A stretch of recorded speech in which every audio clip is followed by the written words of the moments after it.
Bom dia, boa tarde, boa noite. Como vai você? Tudo bem?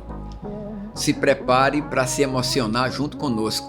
Nós vamos estar aqui hoje contando a trajetória de uma pessoa que eu fiquei fã, é meu ídolo na natação. A história hoje vai falar muito sobre águas, piscinas e por aí vai.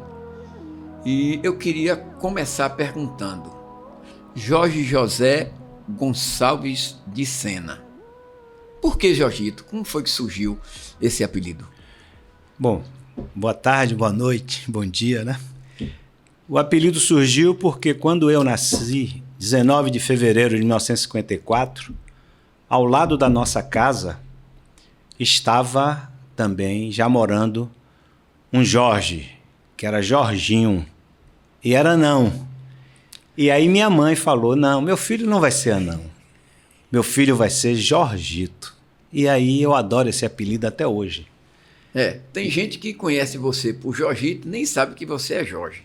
Mas certeza. Vamos começar brincando aqui para as pessoas, principalmente que lhe conhecem, conhecer um pouco mais dessa sua trajetória. Hoje nós estamos fazendo esse podcast com um tema: Jorgito, a trajetória de um ídolo. Para quem já conhece, sabe que Jorgito foi um nadador brilhante, recordista, nadou na Bahia e fora da Bahia. A gente vai discorrer sobre isso para que você conheça melhor a vida desse grande atleta. Nascimento ele já falou, 19 de fevereiro de 54. Faltam 2 semanas para ele completar 72 anos. Se a gente quiser brincar, 27, porque está ao contrário. Ao contrário, está tudo beleza. Tá. Uma coisa que eu queria chamar a atenção de Jorgito, eu não sei se ele sabe. O Dr. Sócrates, jogador de futebol, nasceu no dia 19 de fevereiro de 1954. Sabia, sim, e acompanhava a trajetória dele, grande jogador. É isso. Grande jogador, e eu sabia do nascimento dele. Um grande ídolo quanto você. Um grande ídolo, exatamente. Grande ídolo. Pois é, o doutor já foi e Jorgito está aqui para contar essa história. Então vamos começar falando do seguinte: você nasceu em Salvador? Nasci em Salvador, no Rio Vermelho, em uma casa. E quem fez o parto foi um parteiro. Eu ia perguntar, nasceu no hospital? Não, você nasceu em casa. Naquela época, 72 anos atrás, os meus irmãos também todos nasceram em casa. Parteria em casa. Em casa. Muito bem.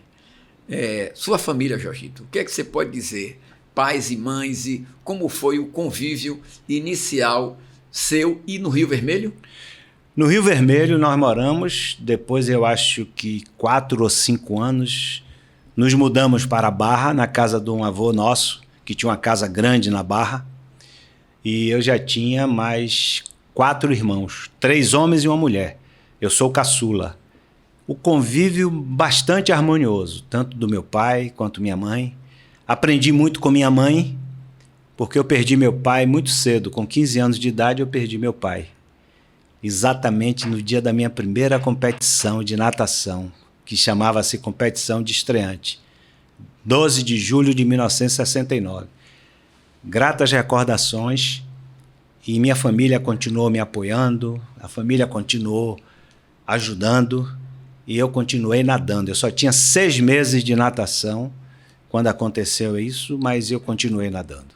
Me diga uma coisa, desse período até os 15 anos, ainda antes de quando você começou a treinar e a competir, quem foram os professores da sua escola que marcaram a sua infância? Professores da escola. Professores da escola, eu tive uma professora que me marcou na minha escola quando eu tinha 6, 7 anos, escola Santa Rita de Cássia, que era professora de História, Vera, e que me marcou por causa da curiosidade. E depois, na minha adolescência, uma professora de Geografia, Janice, que morreu até há pouco tempo, no Colégio Estadual Manuel Devoto que eu estudava, e ela ensinava lá. Me marcou muito pela seriedade, pela vontade que a gente aprendesse, pela rigorosidade, pela disciplina, e isso me fez muito bem. Que bom. É isso aí, professores da infância que eu também peguei mais ou menos, porque você é de 54, eu sou de 57, quando eu tinha 5 anos, entrei numa escola de 62 e essas professoras me marcaram também. Então é por isso que eu estou lhe perguntando, na sua infância e adolescente, os professores que lhe marcaram. Seus amigos de infância, quem é que você destacava? Rapaz, meus amigos de infância, primeiro amigo assim que eu posso destacar, que morava bem de frente da nossa casa na Barra, era um garoto chamado Cláudio Montanha, não sei se ainda é vivo. Nadou também na Associação Atlética Banco do Brasil, muito legal. Era filho único, né? E a gente estava sempre se frequentando, ele lá em casa e eu também, de vez em quando, na casa dele, para jogar botão, para jogar dama, né? Foi muito importante na minha vida. Esse da infância. Isso. Da adolescência, que eu cultivo até hoje, mora próximo de mim, mora na mesma rua. Ele tem um nome diferente do meu, ao inverso do meu. O meu é Jorge José, ele é José Jorge. Muito bom amigo, uma pessoa de caráter, uma pessoa muito legal. E sempre que nós jogávamos bola juntos, era aquela festa de alegria e as festas também na praia. Eu continuo, ele também tem 72, vai fazer 72 anos em março. Me diga uma coisa, Jorgito, olha, você, sei da sua formação, que é em educação física, o que é que você diria, já que a gente falou da sua infância, e aí daqui a pouco a gente vai saber como é que você entrou nessa competição, 15 anos, essa coisa toda, a sua primeira competição, o que é que você deixaria de mensagem aos pais que podem estar ouvindo agora e que têm filhos pequenos em relação à importância do esporte, principalmente aliado à educação, para a infância, a primeira e segunda infância, e não necessariamente naquele sentido de competição, porque a gente pode estar dando aula e descobrir um grande talento e convidá-lo. Olhe, vamos treinar e de repente a pessoa vai treinar e vai virar um campeão, sim ou não, mas nem todo mundo vai ser o melhor. A gente fala muito de futebol, nem todo mundo vai ficar rico e muita gente joga bola e depois não estuda e depois fica pelo meio do caminho. Esporte, educação e saúde. Que recado você daria para os pais que estão nos ouvindo? Em primeiro lugar, os pais estarão dando o seguro de vida aos filhos. Nós temos uma extensão de mar muito grande, o calor é muito forte aqui na nossa cidade e gostamos muito de estar em contato com água, piscina, mar. Então, seguro de vida. Depois disso, disciplina, organização, respeito pelos oponentes, quem faz competição. Quem não faz competição, principalmente aprender a nadar, é fundamental para a nossa vida, para a vida das crianças. Então, por quê? Porque você se sente com mais liberdade para você estar dentro de uma piscina, para você estar no mar com segurança. Eu digo sempre isso, eu sempre respeitei o mar e continuo respeitando. Não me atrevo a nadar no mar, porque eu sei que é perigoso. Então, mas é muito bom aprender a nadar. Aprender a nadar, os horizontes se abrem, a segurança que a gente tem, a confiança na gente. É importante que os pais lembrem-se disso sempre. Me diga uma coisa, quando você entrou na escola, aquela escola que já tinha a educação física, quem foram os professores de educação física que passaram na sua vida e que você lembra com carinho? Professor Caetano, no Colégio Estadual Manuel Devoto. Era um baixinho, forte, altamente disciplinado. Nós fazíamos educação física, onde hoje não existe mais, mas era um campo na frente ali do quartel de Amaralina, um campo de barro, e as aulas começavam às 6h30 da manhã. Ele era altamente disciplinado e exigente. Isso combinou muito comigo, porque eu sempre fui muito disciplinado, eu sempre procurei fazer as coisas com muito afinco. Então, esse me marcou bastante. Muito bem. Normalmente a gente sempre fala isso. Eu sou formado em educação física, você também. Às vezes nós somos referência porque os alunos se aproximam muito do professor de educação física. Sua faculdade, quando você foi fazer a sua faculdade de Educação Física. Eu sei que eu fiz a mesma, só tinha Universidade Católica. Por que você foi fazer Educação Física? Qual foi o ano que você entrou na faculdade e quando você formou? Um pequeno resumo de como foi você na Educação Física e na Universidade Católica. Bom, quando eu comecei a nadar com 15 anos na ABB, logo depois, com 17 anos, eu já estava dando aula de natação para iniciantes. Isso para ganhar um dinheiro, para poder me sustentar, para pagar meu transporte. Me apaixonei. E daí em diante continuei treinando natação e logo depois eu fui morar no Rio de Janeiro, nadar no Flamengo. Mas o que mais me encantou exatamente é o prazer de dar aula. E eu dando aula na Associação Atlética da Bahia, quando eu voltei do Flamengo, eu dava aula de 2 às 4 da tarde e treinava de 4 às 6. Depois ia para a escola, para o colégio central, que eu estava fazendo colegial. E aí tinha uma atleta da Associação Atlética da Bahia.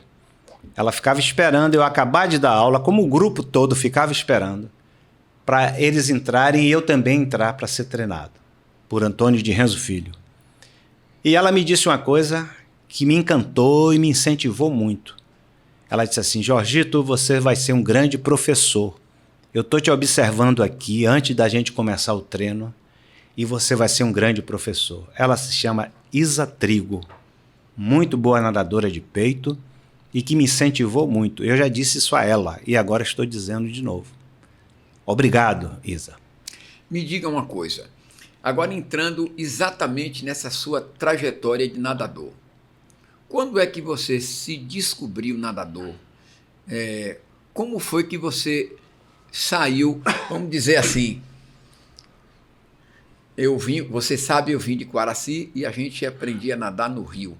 Então não tinha professor, não tinha nada.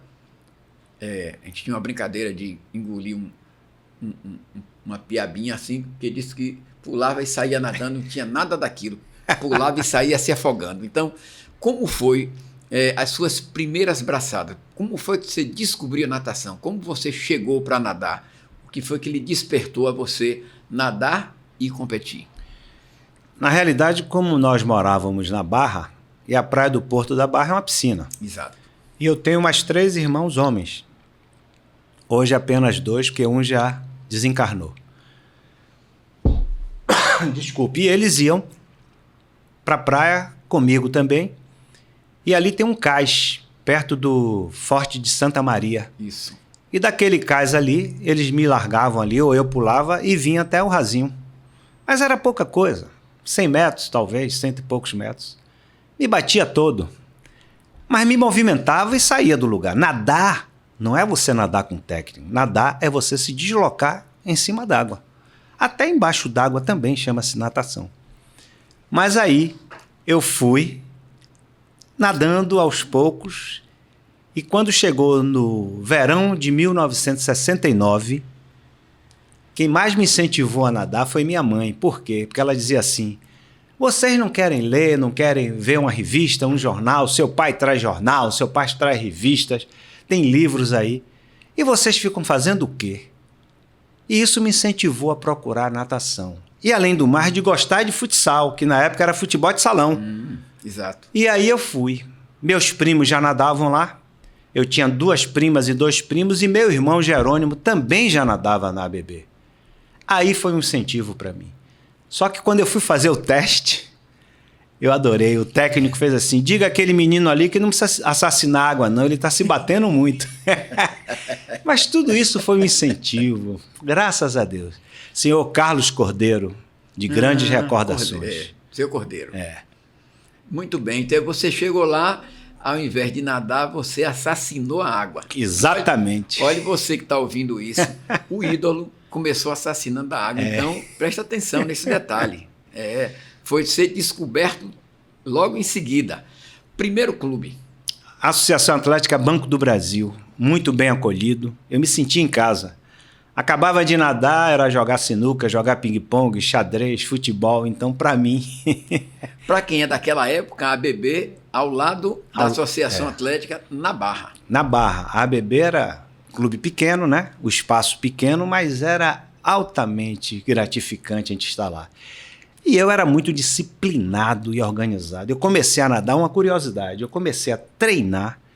Eu não entrei em aula de escolinha, não. Eu já estava entrando para nadar e logo depois já estava na equipe, um mês depois, quando começaram as aulas. Mas quando você chegou, quem foi o primeiro professor que lhe ensinou alguma técnica? Quem foi? Carlos Cordeiro. Ah, Cordeiro, seu Cordeiro. Seu Cordeiro. É o pai de Zé Carlos Tanajura. Que depois também foi meu treinador quando o pai desencarnou. Isso. E ele ficou. E depois, logo depois, eu fui para o Rio de Janeiro. Então, você começou com seu Cordeiro lá na ABB e logo em seguida com Zé Carlos Tanajura. Com Zé Carlos Tanajura. E seu Cordeiro, um técnico sensacional, né? Autodidata. Naquela época, claro, né? Não existia nem escola de educação física aqui. Estava iniciando a escola de educação física. A primeira foi em 73. Em 73. Foi. E aí eu continuei, só que eu tinha uma coisa, uma curiosidade. Eu dizia para mim mesmo, para ninguém, eu dizia, eu não quero competir. Eu quero continuar treinando. Eu sou apaixonado pelo que eu faço. Eu adorava treinar. Aí, 6 meses depois, seu Cordeiro me botou numa competição, que é a competição de estreante, que eu acho que hoje já não existe mais. Com 15 anos. Com 15 anos, na Associação Atlética da Bahia. E eu já estava nadando borboleta. Fiquei em segundo lugar nos 100 metros. Poxa, em 6 meses... Eu já estava nadando borboleta. Bom, a gente que tem uma noção da natação, em 6 meses, começar a nadar sem borboleta... E fiquei em segundo lugar. Eu me lembro bem que eu tirei segundo lugar, o campeão foi Péricles, que é coronel, acho que da polícia. Não sei se ele ainda continua. Ele era do Bahia. E ele tirou o primeiro lugar. Eu me lembro do nome, não me lembro de ter visto nadando. E a primeira medalha, então, foi essa. Essa primeira medalha, eu guardei com todo carinho, ainda guardo, ainda tenho guardado. Vice-campeão no 100 de borboleta. 100 de borboleta, Bom, essa trajetória sua, só para a gente ter uma noção do espaço de tempo. Você chegou, com 6 meses, você competiu com 15 anos, nadando em treinamento de alto rendimento, competição. Foram quantos anos? 8 anos. De 8 anos. 15 aos 23. De 15 aos 23. 15 aos 23 anos. Bom, nessa trajetória, quais foram os clubes que você nadou? Primeiro, a ABB, Associação Atlética Banco do Brasil. Depois o Flamengo me chamou, eu fui nadar no Rio de Janeiro. Aí voltei... Você lembra, assim, ano? Começou em 69? Eu comecei em 69 nadando na ABB. No mês de julho de 72, eu fui para o Rio de Janeiro. Fiquei de julho de 72 a julho de 73 no Flamengo. O Flamengo tinha aquela cultura de ter atletas, tanto do remo quanto da natação, apoiando e tendo lugar para você dormir, para você se alimentar, para você ir para a escola. Então, eu frequentava a escola, eu tinha um apartamento que a gente tinha mais 2 atletas, Guilherme Argolo, que é daqui de Salvador, Roberto Pequeno, de Minas Gerais, e nós morávamos nesse apartamento. Abrindo um parêntese, Guilherme nadou e foi fita azul. Depois a gente vai pegar ele aqui para ele contar a história dele. Foi muito bom nadador. Guilherme foi muito bom nadador. Nadador, assim, de primeira categoria. E aí, depois, em 73, o Flamengo acabou com esse incentivo aos atletas. Eu sei. E lá você não fez faculdade? Não, eu tava no colegial. Eu estava no 2º ano colegial, que hoje é ensino médio, né? Isso, hoje é 1º, 2º e 3º do ensino médio. E aí eu voltei e fui muito bem acolhido pela Associação Atlética da Bahia com seu treinador, Antônio de Renzo Filho, que foi muito bom para mim. E aí eu me tornei 2 vezes vice-campeão brasileiro, treinando com o Antônio de Renzo Filho. Então, pegando o gancho, o seu melhor momento enquanto atleta foi na Associação Atlética da Bahia. Foi na Associação Atlética da Bahia. Aí depois eu fui recordista Norte e Nordeste durante 13 anos, recordista baiano, e cheguei a ser até... Eu fiz várias eliminatórias, Pan-Americano, Sul-Americano, Mundial. Não consegui êxito para integrar a seleção. Mas eu tive bons momentos. Eu sou muito grato a Deus por tudo. Essas seletivas já foi na categoria assim, de 18 anos para cima? Absoluta. Essas categorias, eu sempre nadei nas categorias absolutas, que então, é de 18 para cima. A gente vai fazer esse recorte perguntando a você o seguinte. Você tinha mais de um estilo, nós sabemos que tem 4, e você se destacou em quê? E como foi que aconteceu isso? Eu me destaquei em borboleta, mas quando eu comecei a nadar na ABB, com 15 anos, eu comecei nadando e tinha competições de primeira classe, segunda classe. E essas competições eu participava nadando peito. Eu tenho diplomas de recordista de peito. Inclusive bati um recorde de meu irmão Jerônimo. Mas era aquelas competições... E você tinha quantos anos nessa época? 15 para 16 anos. Certo. Eu nadei 69, eu tinha 15, 70 eu comecei nadando em tudo quanto era prova. Mas eu não conseguia nadar, nunca consegui nadar bem, foi costas. Mas borboleta, peito e crawl, eu sempre nadei. E bati alguns recordes da categoria. Não era baiano. Certo. Era da categoria. Agora, comecei a me destacar no borboleta, é isso que eu digo, é um simples acaso. Comecei a nadar muito bem crawl, e todos os dias, ou quase todos os dias, que eu me lembre, o treinamento na ABB era exatamente treinar o medley. Então eu treinava golfinho, costas, peito e crawl. E aí eu fui me aperfeiçoando. Por isso que com 6 meses eu já estava competindo. 100 de borboleta é complicado assim. Muito. Se a gente pensar hoje pegar uma pessoa para treinar 6 meses, participar de um 100 de borboleta e ser vice-campeão dessa prova é muito complicado. Para mim foi, mas foi gratificante. É por isso que eu digo, disciplina, organização. Também nunca fiz planejamento para dizer assim, eu vou agora esse ano ser melhor do que fulano. Eu vou atingir essa meta. Eu acho que as pessoas que fazem isso fazem muito bem. Uhum. Mas eu não tinha essa noção de fazer isso. Em relação a esses recordes, Jorge, eu me lembro, até porque eu fiz parte da federação um bom período e vi você nadando, teve recorde, aqui vou citar, porque a gente já fez no podcast com vocês 4, recorde de Clark, Rômulo, você, Jorgito e Simon, que duraram mais de 10 anos. Eu tive um recorde que durou 13 anos, 100 metros de borboleta, né? E 59 e alguma coisa, me lembro. Foi 59, 59 baixinho. Eu me lembro disso. E depois... 08, uma coisa assim, 59, 08 teve... Foi 59, 02, 03, assim. Uma coisa lá. E bati recorde de Norte e Nordeste, nadando na competição do Norte e Nordeste. Eu levei 8 anos sendo recordista dos 200 de borboleta e 4 anos nos 100 de borboleta. Foi assim, sensacional. Eu levei muito tempo sendo recordista. Mas recordes é feito para ser batido mesmo. Exatamente. Quando bateram meus recordes, eu fiquei satisfeito. É por aí. Principais adversários de sua carreira. Quem foi que você enfrentou, independente do borboleta, que você disse que também chegou a nadar peito e crawl?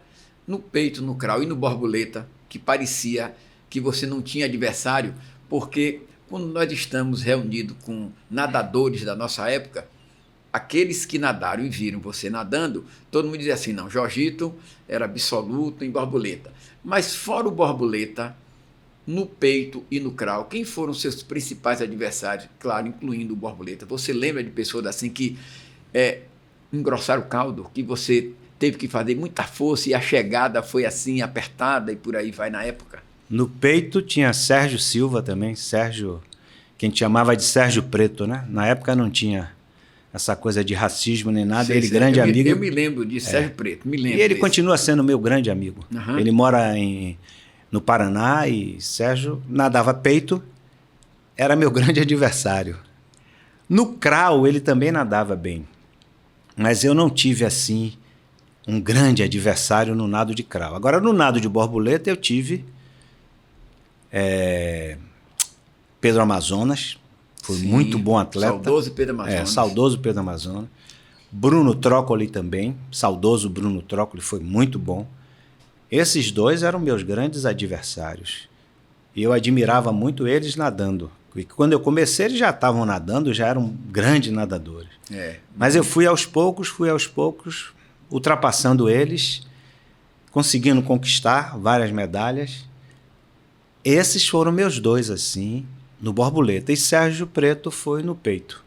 Agora me diga uma coisa, Jorgito. Você citou uma coisa que me chamou a atenção. Eu gostava de treinar. Eu tinha disciplina para treinar. A gente vê hoje que nem todos os atletas são apaixonados por treinar. Eu que fui treinador durante muito tempo, tinha uns que tá com dor aqui, uma dor de cabeça ali, fazia de tudo para não treinar. Poucos eram aqueles que tinham realmente aquela disciplina. A gente já conversou fora daqui em outros momentos e você sempre se colocou como um atleta disciplinado. Antes de começar esse bate-papo, aí eu vou citar Jorge Cafezeiro, porque eu nadava na ABB e você nadava na Associação Atlética. Quando tinha lá um problema na piscina, aí vinha de Renzo com você para cá e ficava Ari. Acho que faleceu também. Faleceu.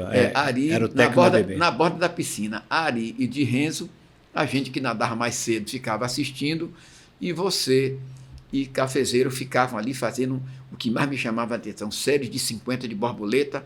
A gente cansava cá fora e vocês não cansavam lá dentro. Então, onde é que você arranjava essa disciplina assim e força interior para treinar com tanto vigor? Rapaz, eu nem sei, porque dizem que a gente traz muito o DNA da família. Meu pai era muito organizado em tudo que ele fazia. Ele trabalhava no DAC, Departamento de Aviação Civil, acordava todo dia 4 horas da manhã para ir trabalhar, e ele era muito organizado e disciplinado. Minha mãe era organizada, mas ele superava ela. Talvez eu tenha esse DNA dele. Mas é coisa mesmo de paixão. Eu acho que o DNA existe, mas existe a individualidade.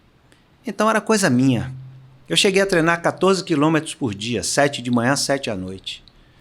Então, dobrava. Dobrava. Era uma época, não era todo ano. Sei, Você que foi treinador sabe disso. Eu sei.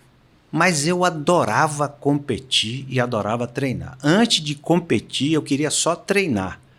Mas depois que eu me apaixonei por competir, a competição para mim, ela não mexia com meus nervos tanto, não. Claro que eu ficava nervoso, que eu ficava ansioso. Quem é que não fica? Não Mas eu adorava competir. E depois teve um momento grande na minha vida que eu nadei 20 anos no Master. O Master só me deu alegria. Vamos chegar daqui a pouco. Eu quero que você conte essa história desse Master. Enquanto você ficou na natação de competição, como era nos clubes que você passou? E se você tiver um momento assim que você possa contar, como era a sua relação com seus colegas de equipe, tanto os amigos do sexo masculino, do sexo feminino, como era essa relação dentro dos clubes que você passou? O podcast que nós fizemos e que você foi um grande causador desse podcast, homenageando aquele grande revezamento. Quarteto Fantástico. Exatamente. A minha maior surpresa foi quando o Roberto Simão Neto, que para mim foi um excelente nadador, excelente, me disse que ficava besta quando treinava ao meu lado. Ele treinava muito forte, eu também, e ele dizendo que ficava impressionado, porque era Jorgito que veio do Flamengo e tal, e eu nunca pensei, ele nunca me disse nada disso, ele se declarou agora. Ele disse ali que você era ídolo dele. Ele se declarou. Tá lá, e tá gravado lá. Com certeza. Ele se declarou naquele momento que eu tive sempre uma relação muito legal com meus colegas do gênero masculino e feminino. Eu nunca tive problema nenhum. Eu tive uma passagem no Rio de Janeiro que estava eu e minha esposa Alice, ela que trabalhou na Varig, e uma menina chamada Cleidinha também trabalhou na Varig. E aí lá no Rio de Janeiro, ela foi entregar alguma encomenda para a gente, ela mora no Rio, para a gente trazer para Salvador. Aí ela disse assim, Alice, nós parávamos na hora da prova de Jorgito.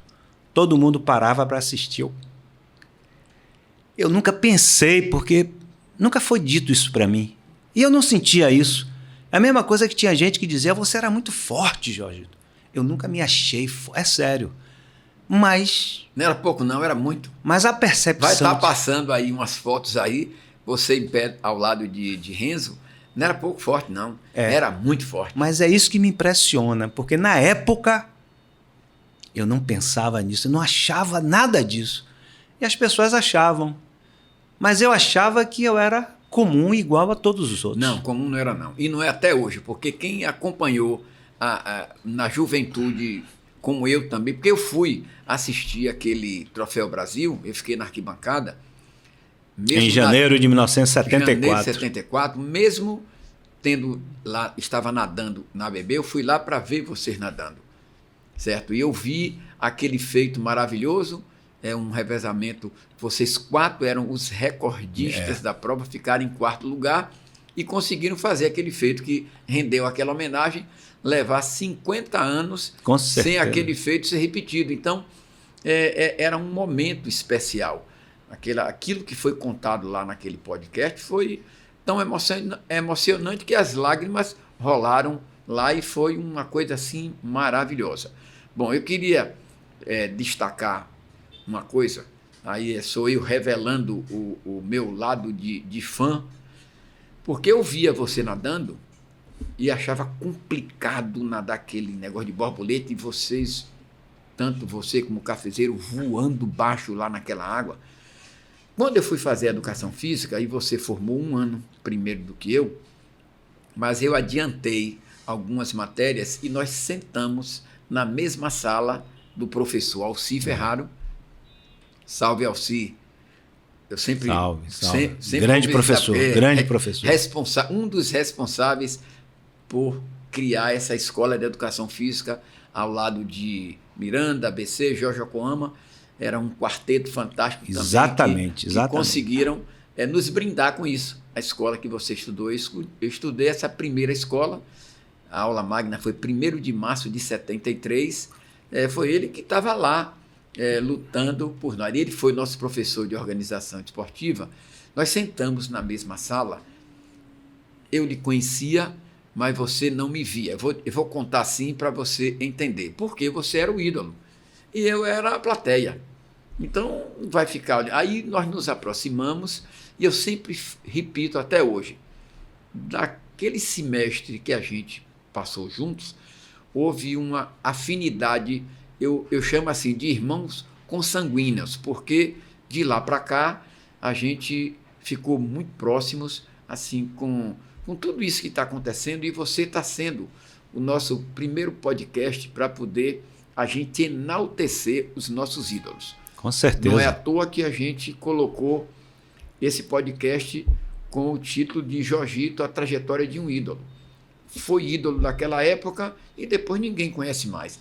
Então a ideia é para que outras federações, a de atletismo já está fazendo isso, porque eu conversei com o ex-presidente e todas as federações tinham que fazer isso, resgatar atletas do passado e convidar esses atletas para participarem de eventos de competição e falar um pouco. Porque naquele dia que a gente fez aquela homenagem, eu falei o que eu sabia da época, aquela coisa toda, e algumas pessoas que estavam ali, que tomaram o microfone, enalteceram. Então, às vezes, cai no esquecimento e vocês estão vivos aqui. Então, resgatar isso, fica aqui um recado. Isso é muito bom. É bom para nós, é bom para vocês que passaram fazendo valer, tanto na piscina como fora dela, atleta de outras modalidades. Você disse que estava na dúvida entre o futsal, que é o futebol de salão, e a natação. Ainda bem que foi um perna de pau lá e um craque lá de cá. Com certeza. Com certeza. Ainda bem que isso aí aconteceu. É porque eu era fominha de bola.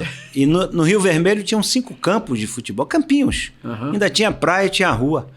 Agora você vai me dizer o seguinte, você tem uma legião de ídolos, mas para você nadar, na natação, quem é que, independente da época, quem é que você chama de ídolo da natação? Quem é que você admirou e admira até hoje, não importa se foi lá ou cá? Seus ídolos na natação. Quem eu admirei muito, né? Porque eu participando de vários campeonatos brasileiros, eu participei de Troféu Brasil, que ainda chama-se, hoje não chama mais Troféu Brasil, né? Ainda tem Troféu Brasil, eu acho que ainda é. Mas é a competição absoluta. Absoluta. Da época eu gostava imensamente de um cara chamado Silvio Fiolo, nadando peito, nunca vi. Recordista mundial. Mundial. Aquilo ali era... José Silvio Fiolo. José Silvio Fiolo. Ele nadou naquela competição. Foi. E realmente fantástico. Esse daí, fantástico. A parte feminina, né? Tinha uma menina chamada... Lá do Botafogo, que eu me esqueço agora o nome. Não me falhou ela, porra. Lucy Maurite Burley. Nadava crawl, nadadora, recordista. Sensacional. Me lembro do nome, Lucy Burley. Lucy Maurite Burley. Isso me marcou porque quando eu viajava para ir para essas competições, eles eram ídolos disparados. Então eu ficava tietando, né? Olhando, fascinado por eles, né? Na época também tinha Djan Madruga, da minha idade, mais ou menos. Ele acho que é mais novo do que 1 ano. Ele é mais novo do que eu. Ele é mais novo uns 4 anos. Ele é de 58, acho que é novembro ou dezembro de 58. Era outro também, muito bom. Disse que foi nadar para curar uma asma e virou aquele... E virou aquele fenômeno.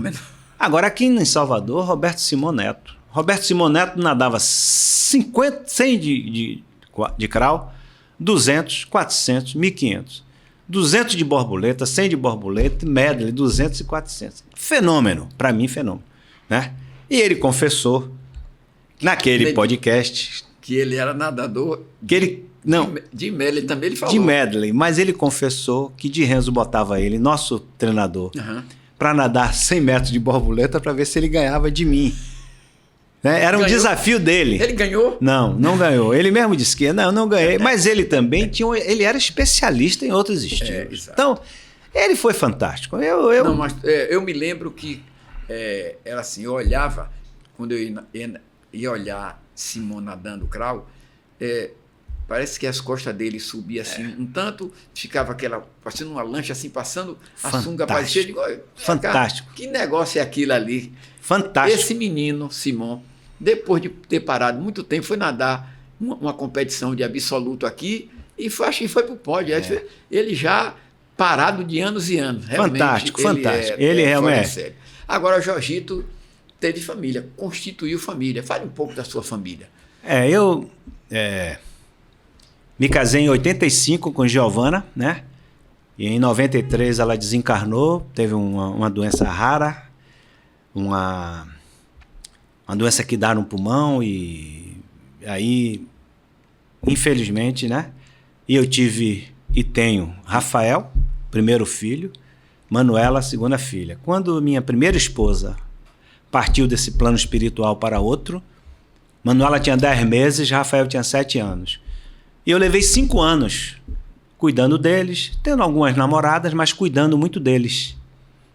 E aí depois eu ganhei na loteria, primeiro casamento, fui muito feliz. Nós namoramos 4 anos e levou 8 anos. E o segundo casamento com a Alice. Alice é outra joia. Você roubou minha nadadora. Que nadava com você o Master e ela, eu ganhei também na loteria.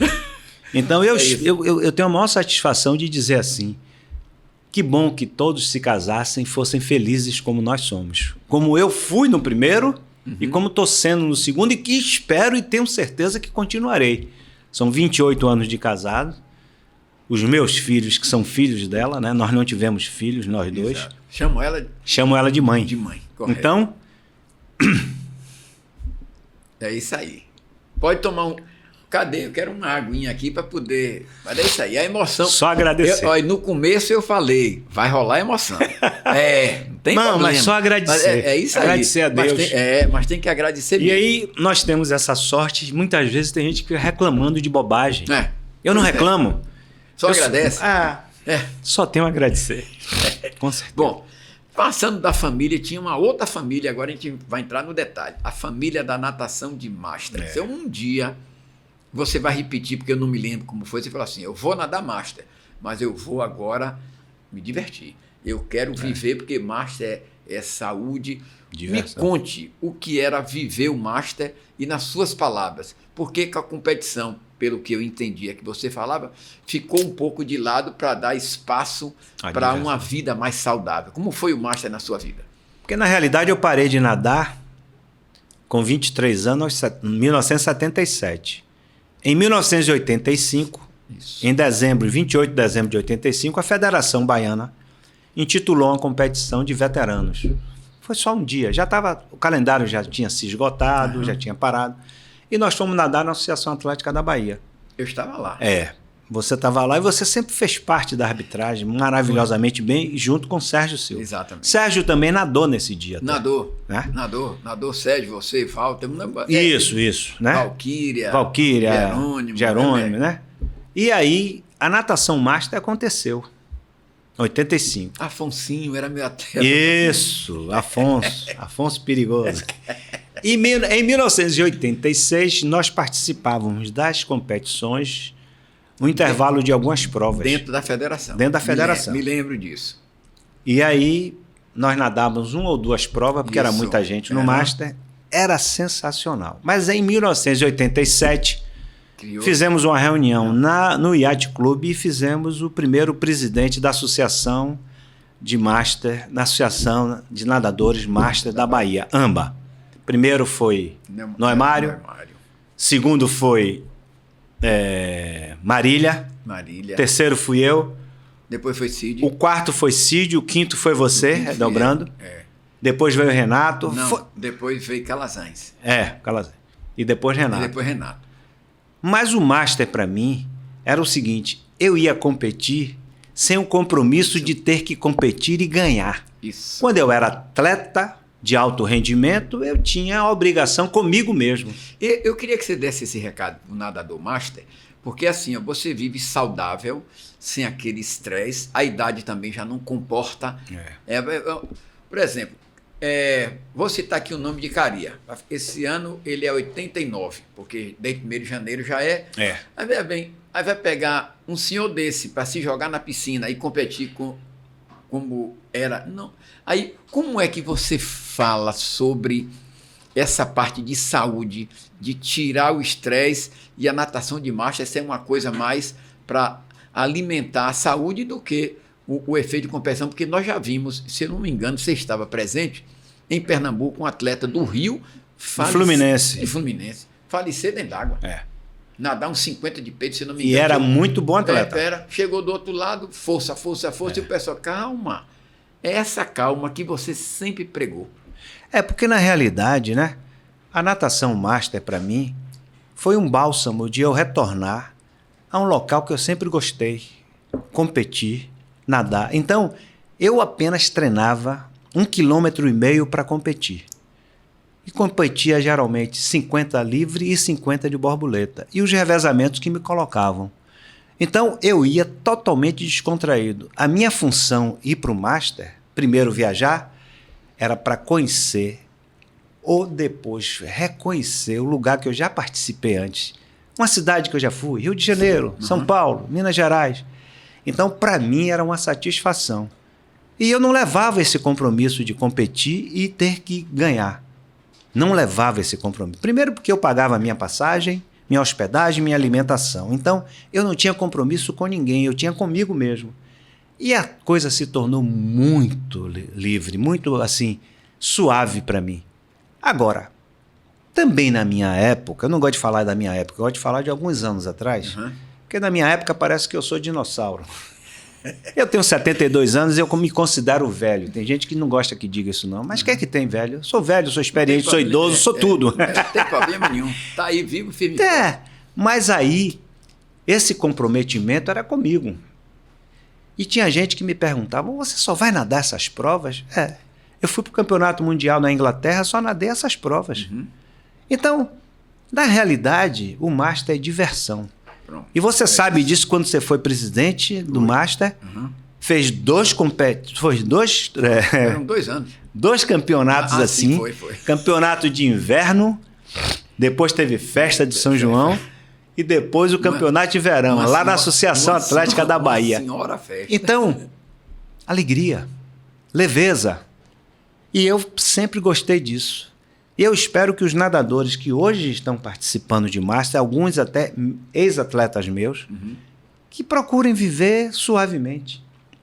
É um recado importante esse, porque o que ele está falando, quando eu fui presidente da AMBA, nós fizemos um mandato de 2 anos. Foi. E nós fizemos festa em todos os eventos. Quando tinha um concurso, o fim de semana anterior tinha uma festa com um tema. Bolero, samba, não sei, e a gente fazia isso. Foram 2 anos envolvendo e conseguimos fazer uma competição com 1.500 atletas, a competição da Bahia. Certo? Eu não me lembro de um brasileiro nenhum com 1.500. Aqui nós fizemos, porque reunimos as pessoas para se divertirem. Eu queria deixar esse recado, e vocês ouvirem isso de um ídolo de jiu-jitsu, dizendo o seguinte: vamos nos divertir. Nós não vamos focar numa força absurda, porque isso eu acho que vai causar mal para a saúde. Eu estou falando, pegando o gancho dele, vamos nos divertir, nadar o suficiente, na hora que cair na piscina, nadar, para competir com você mesmo, é chegar do outro lado e pronto, e fim de papo. É primeiro, segundo, terceiro, é o último. A festa tem que rolar.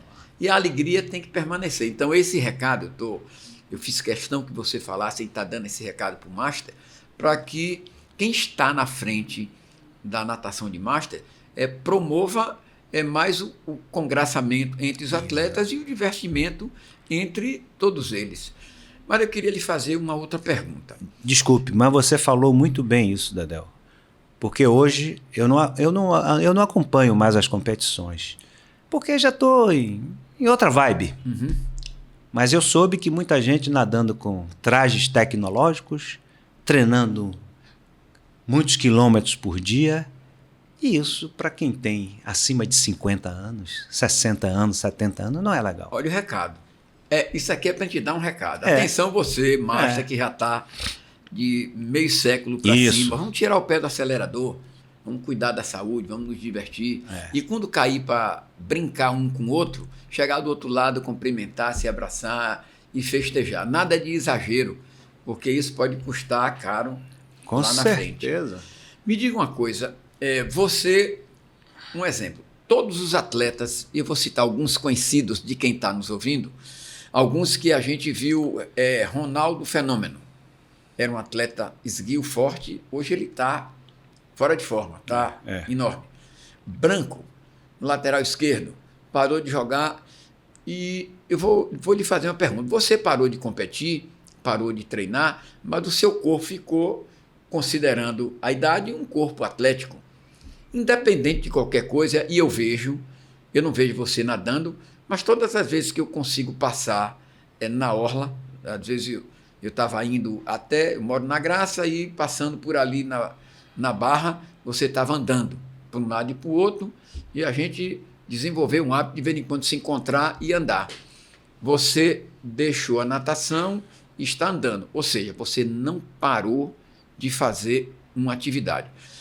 Por que você parou de nadar? Para caminhar, e a importância de movimentar o corpo como uma ferramenta de manter a saúde.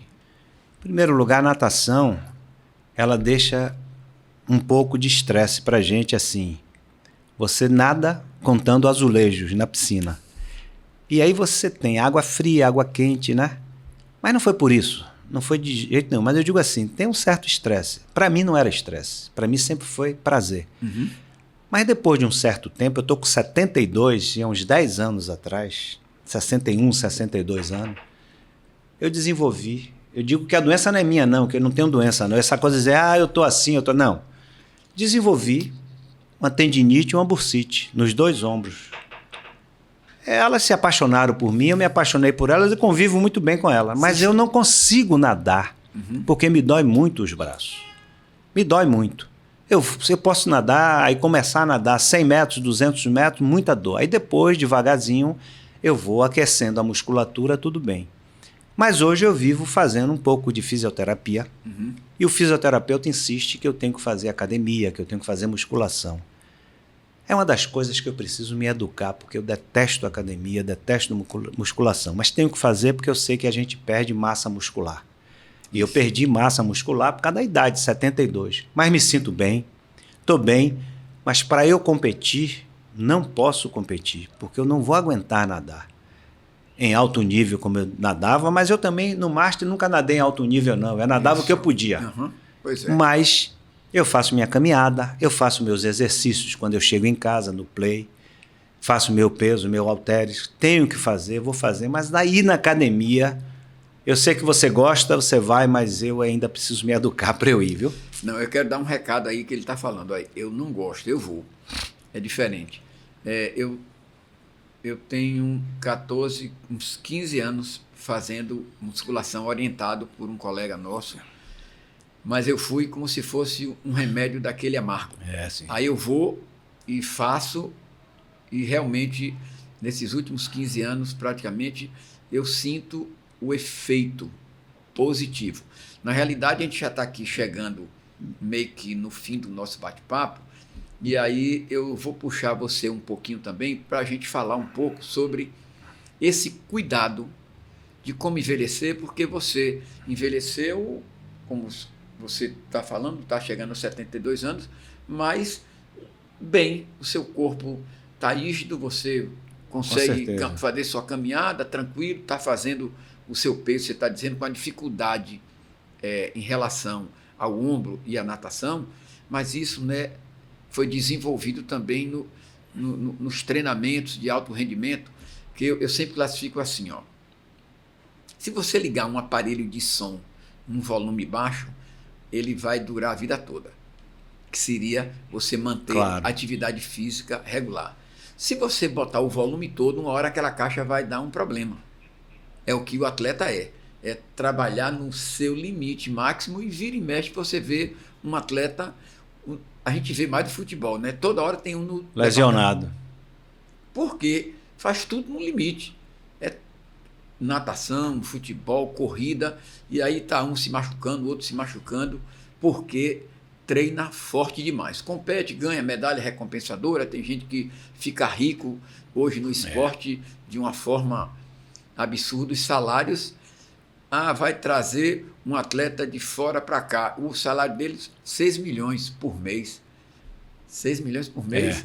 Parece que está exagerado isso, mas é bem, o cara corre atrás da bola tem que ser. E por aí vai. Então, como é que você pode deixar um recado dizendo assim, ó, como é o envelhecer depois de você parar de treinar? Porque quando você para mesmo e não faz nada, normalmente, aí vou fazer a provocação, você come muito para treinar, muito no sentido do que você precisa, depois você para de treinar e continua comendo a mesma coisa. Daqui a pouco, quando você olha, você já cresceu, você está enorme, e para voltar àquele seu corpo, haja trabalho.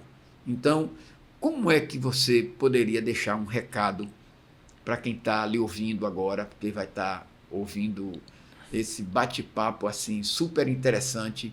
Qual é o seu recado para como envelhecer associado à atividade física? Bom, em primeiro lugar, eu acho que cada corpo, né, tem suas peculiaridades, né? A gente não pode generalizar. E quando a gente vê estatísticas, as estatísticas erram muito. Porque fulano fez assim, assim, assim, eu vou fazer e vai dar certo. Nem sempre. Mas o que eu posso dizer é o seguinte, eu sempre fui muito comelão. Eu sempre bebi pouco, bebida alcoólica quase nunca, e agora nem estou bebendo praticamente. Mas sempre bebi muito pouco. Gostava muito de tomar uma cachaçinha, que é normal, mas muito pouco, porque eu não aguento beber. Mas segundo a minha mãe, dizia assim, meu filho, você precisa botar álcool no corpo, faz bem. Um pouquinho de nada. Um pouquinho. Tá. Mas o que eu quero dar aqui um recado a todos vocês é o seguinte, deixar de comer a quantidade que você comia. Eu, por exemplo, comia muito, eu sou muito comelão. Mas eu deixei de comer essa quantidade tão grande, né? Dormir, mesmo horário que você dormia, porque é importante, para mim é importante, entre 6 e 7 horas, dizem que é bom dormir 8 horas, mas quando a gente vai ficando mais velho, geralmente a gente não consegue dormir 7, 8 horas, mas dormir, né? E praticar uma atividade física. Então, para mim, caminhar, não correr, porque correr eu vou danificar os meus joelhos, né? Então, eu faço o quê? Faço minha caminhada e faço alguns exercícios quando chego no meu prédio, exatamente o que eu acabei de dizer. Faço alguns halterezinhos, né? Faço alguns exercícios de isometria, né? Porque é necessário. Eu competia, na época que eu competia, eu tinha 72 quilos. Isso jovem, 19, 20, 22 anos. Hoje, eu tenho 77 quilos. Mas isso é de organismo para organismo. Mas a gente pode se prevenir, se precaver. Porque esse que está aqui na minha frente hoje, eu conheço ele há mais de 40 anos e é o mesmo físico também. Dedéu tem o mesmo físico. Claro que ele deve se controlar. Se não se controlar, não vai ter boa mobilidade. E o que mais a gente precisa é ter boa mobilidade. E agradecer a Deus por tudo isso que nós temos. Então, o que é que eu faço? Atividade física, reduzir a alimentação, beber muita água. Eu já cheguei aqui hoje pedindo água.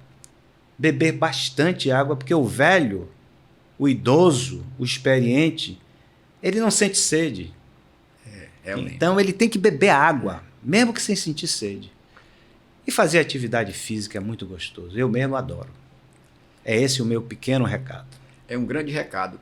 Eu ouvi isso aí muitas vezes. O idoso não bebe água. A experiência que eu tinha com minha mãe, que não queria beber água nenhuma, a gente não sentia sede, a gente ficava dando água como se fosse remédio. Exato. Então, o idoso ele tem que ficar esperto, no bom sentido, e beber água. Mesmo sem sede, vai ali, um pouquinho daqui, outro pouquinho daqui, faz muito bem à saúde. Nós estamos chegando ao final desse bate-papo, espero que você tenha gostado. Quem vai encerrar vai ser Jorgito, o podcast que a gente está acabando de fazer. Repito, Jorgito, a trajetória de um ídolo.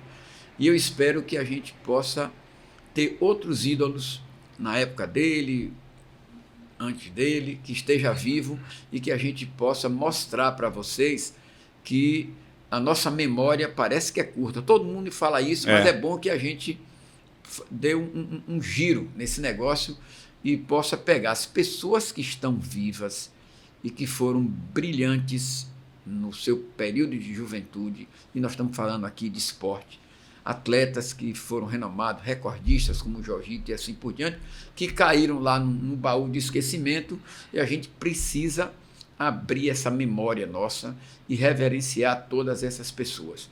Eu acho que vocês podem até apontar nomes que a gente possa estar alimentando esse tipo de informação. Vamos conversar com o presidente de federações para que possam divulgar e levar os seus ídolos para os eventos, para que os mais jovens possam chegar lá e reconhecê-los. Se eu fizer um teste, e acho que o Jorgito vai concordar, se ele entrar numa competição de mirim petis, que ele foi técnico nessa categoria, e ninguém anunciar ele entra e sai, ninguém olha para a cara dele, porque ficou esquecido.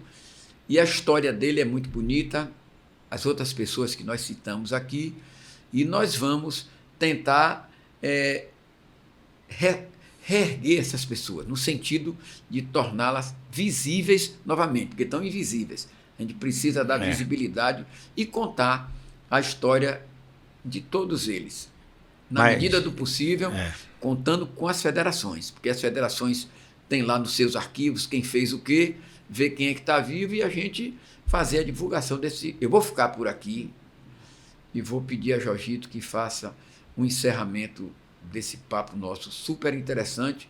Espero que você tenha gostado.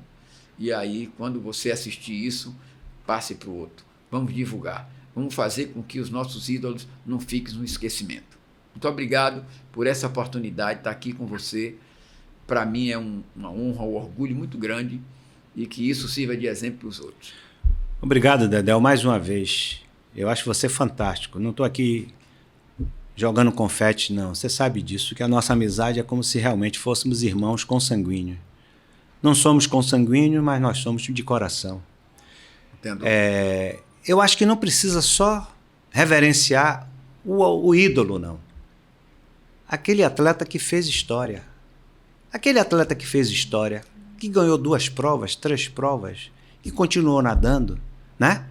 Porque às vezes a gente reverencia muito o atleta que foi recordista, mas é muito bom reverenciar. Eu fico grato. Mas o que fez história. E você falou uma coisa interessante. Se eu entrar numa competição de mirim e nadar, e não for anunciado, ninguém vai saber. Porque quando eu trabalhei no ISBA, sensacional o colégio. Eu dei aula há 21 anos e meio de natação no ISBA. E nós fazíamos festivais de natação. E minha esposa, Alice, ela chegou para mim, ela me ajudava muito nas competições, nesses festivais, que não era competição. Uhum. Ela dizia assim, por que você não nada? Para os pais verem você nadando e os alunos verem você nadando. Para saber quem vocês foram. Para saber quem você foi. Porque muitas vezes eles não sabem, Jorge. Aí eu nadei algumas vezes, poucas vezes, né? Porque eu sempre achei que era exibicionismo meu se eu fosse nadar. Ela dizia, não, você tem que nadar, as pessoas têm que saber. Eu não nadava com vergonha, dizia assim, porra, estou me exibindo. Mas não é exibição. É realmente mostrar o que eu fui, né? E o que eu sou. E passar para essa juventude, para essa garotada. Essa foi uma grande contribuição e mais outras que minha mulher Alice fez. E que eu sempre posso e falo com ela. Tá vendo como você me ajudou? Me ajudou muito. Então, eu acho que tem que se reverenciar. Tem que lembrar dos ídolos e mesmo aqueles que não foram tão ídolos, né? Pois é. Rapaz, nós estamos discutindo uma coisa aqui. Os ídolos nem estão sendo lembrados. A gente tem que resgatá-los. E aí concordo com você, porque tem gente que fez grandes feitos. Com certeza. E a gente tem que identificar isso e enaltecer e reverenciá-lo. Muito obrigado, viu, Dedéu? Eu te agradeço, que Deus lhe abençoe, porque isso é um resgate importante. Porque eu fui atleta, tenho amigos atletas, né, daquela época, e tenho alunos que estão aí, né, que fizeram aulas comigo, né? Então eu acho isso importante que chegue até eles, para que eles saibam. Matheus Lordelo me disse que começou a nadar borboleta porque viu um vídeo meu. Olha aí. E nadou muito. E nadou muito. É isso. Nadou aí. muito. Então, tá vendo aí? Lordelo. Um bom nome, Matheus Lordelo. E por aí vai. Por aí vai. Grande abraço. Espero que vocês tenham gostado. Assistam, compartilhem, certo? E vamos tentar resgatar os atletas, que vamos chamar assim, aqueles que ganhavam e aqueles que fizeram história. Boa tarde, boa noite, bom dia e muito obrigado. Muito obrigado. Obrigado, Dedéu. Muito obrigado. Obrigado.